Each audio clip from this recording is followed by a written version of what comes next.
This chapter begins with two quotes. The first from the book of Matthew, chapter 16, verse 25 through 26. Anyone who wants to save his life must lose it. Anyone who loses their life will find it.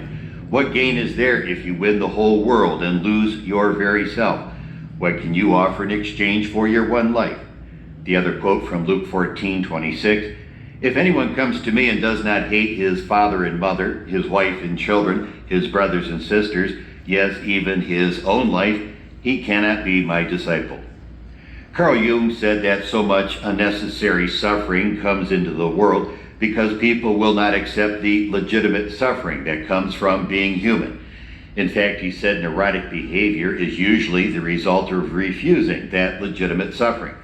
Ironically, this refusal of the necessary pain of being human brings to the person 10 times more suffering in the long run.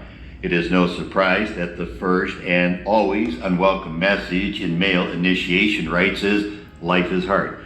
We are really our own worst enemy when we deny this. To explain why I began this chapter on necessary suffering with two hard-hitting quotes from Jesus of Nazareth, let me explain a bit about myself. I must start with my birth relationship with Catholic Christianity.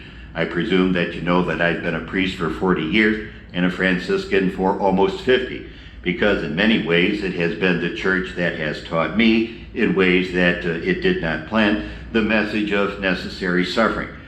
It taught me by itself being a bearer of the verbal message, then a holding tank, and then finally a living crucible of necessary and sometimes unnecessary suffering.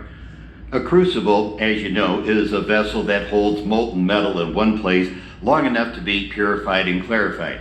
Church membership requirements, church doctrine, and church morality force almost all issues to an inner boiling point where you are forced to face important issues at a much deeper level to survive as a Catholic or a Christian or even as a human. I think this is probably true of any religious community if it is doing its job.